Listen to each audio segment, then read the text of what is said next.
A raven whispers war. An ibis blesses scribes. Harpies steal your dinner, or even worse, they may defile it. And for thousands of years, birds have carried messages from the gods, whether it's warnings or wisdom, and even punishments. Imagine a world without phones and without internet, without even a written letter. How do the gods speak to humanity? And how do ancient kings receive vital warnings? For millennia, the answer came on wings, from the rustle in the leaves to the thunderous beating of colossal pinions. Birds were the original divine messengers. They weren't just animals, they were living portals between worlds. And they carried the whispers of destiny, the wrath of the heavens, and the secrets of the future. And this is the story of how birds became the ultimate divine guides in mythology. In the cold, unforgiving lands of the Norse, there was no more potent symbol of divine communication than a pair of ravens. These weren't just any birds. They were extensions of the Allfather himself, Odin. Every single day, from the highest peaks of Asgard, Odin would send his two ravens, Hugin and Munin, soaring across the 9 realms, and their purpose wasn't just to carry messages for him. Their mission was far more unique and far more vital. They were spies. They were his intelligence network. They were the eyes and ears of a king who ruled an entire cosmos. And Hugin, whose name means thought, and Munin, whose name means memory, were a living embodiment of Odin's own mind. And without them, he was blind to the vast, complex, and treacherous universe he ruled.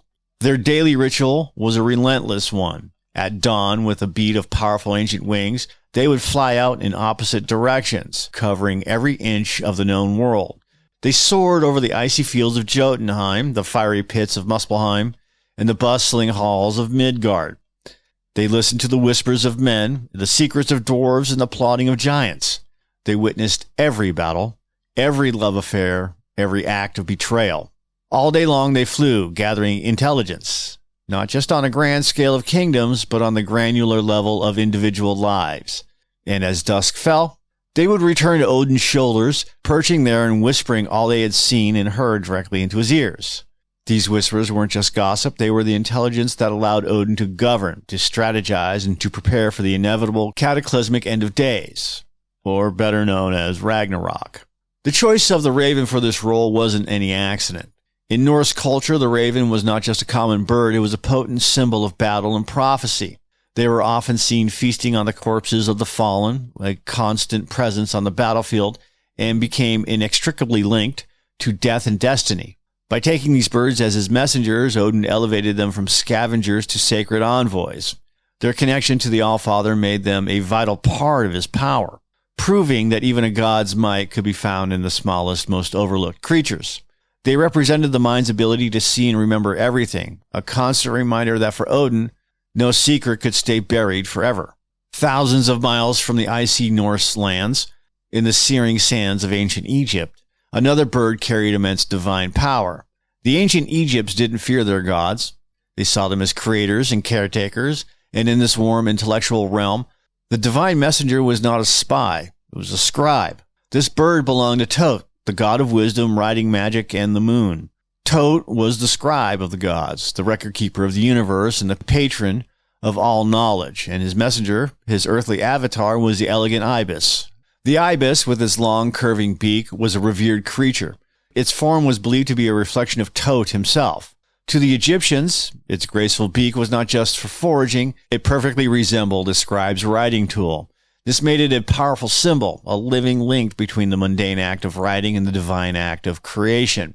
Scribes would often see ibises, believing that the birds brought inspiration and wisdom from Thoth himself, and their presence was a sign that the gods approved of their work. So sacred was the ibis that to harm one was considered a grave sin, which was often punishable by death. This bird was not a harbinger of doom or a whisperer of secrets. The divine message it carried was one of enlightenment, not of war.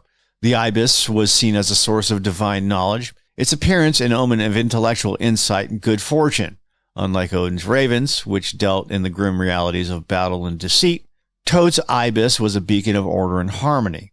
It represented the meticulous nature of the god of wisdom, and it was a constant reminder that divine knowledge was also being carefully watched over and passed down.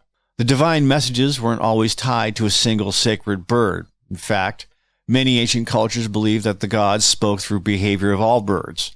The most famous example of this comes from ancient Rome, where the practice of augury was not a superstition but a vital part of daily life.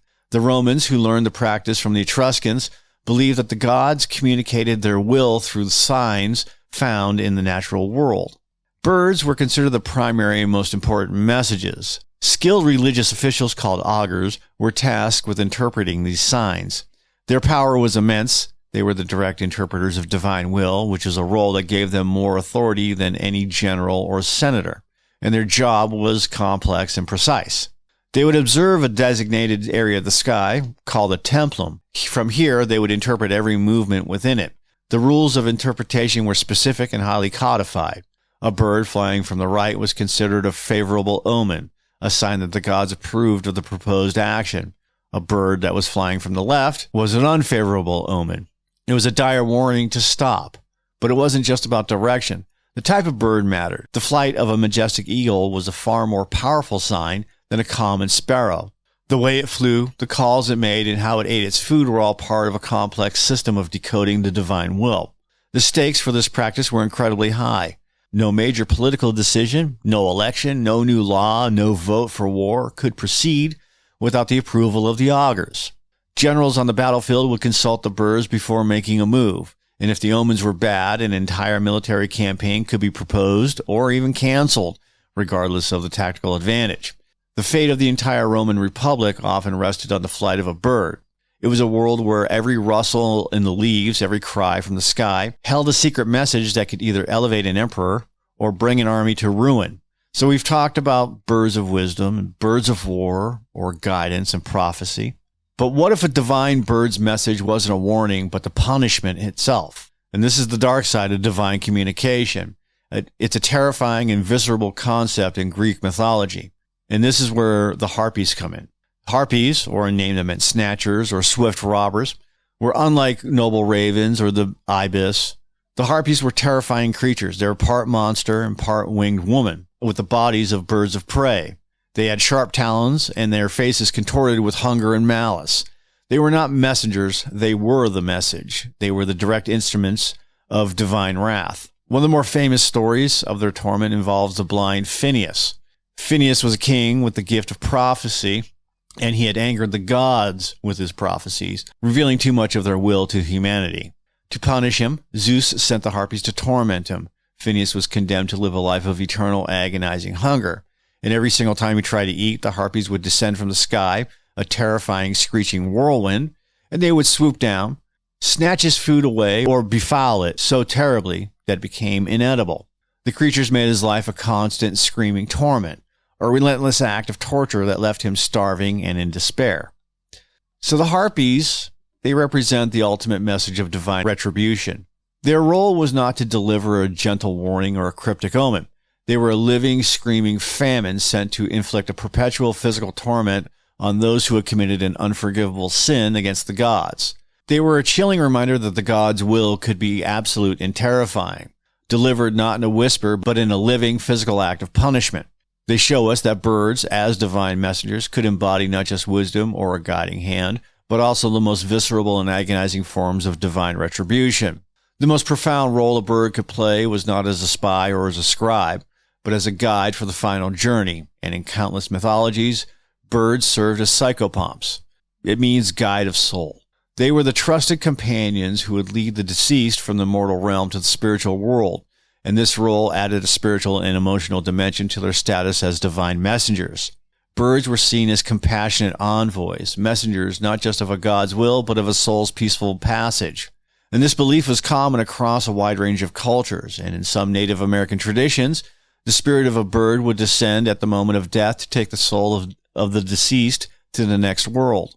In ancient shamanic beliefs, the shaman itself would transform into a bird to fly between realms, guiding souls of the dead and communicating with their ancestors. The eagle, soaring at incredible heights, and the vulture, often seen circling at the edge of life and death, could both held powerful symbolic roles as a conduit for the soul. The deeper meaning of this role is profound. Birds who could fly between the earth and the sky were the perfect symbols for a journey between life and death. They were the ultimate passengers, not of an earthly event, but of a cosmic transition. They offered the hope of a safe journey to a final resting place or a peaceful connection to the heavens. They were the final, compassionate messengers of a soul's passage, a final and beautiful act in a sacred and eternal cycle. So what do these stories tell us? Were the gods truly speaking through their avian messengers? Well, the truth is, magic wasn't in the birds. It was in the human mind's ability to create meaning. The ravens were simply brilliant social animals. The ibises were elegant waiting birds. And the harpies, well, basically they were storms and hunger personified. The flights of the birds weren't just physics, but in the human mind they became a language we invented to speak to our own fears or our own hopes and the great unknown. And these myths weren't just about birds, they were about us. They were humanity's desperate need to find order in a chaotic world, to find a pattern in a universe that seemed random. The real power wasn't delivered on wings, it was born in our consciousness. So from the all-seeing spies of Asgard to the sacred scribes of the Nile, from the terrifying harpies to the compassionate guides of the afterlife, birds have flown on the very edge of the divine.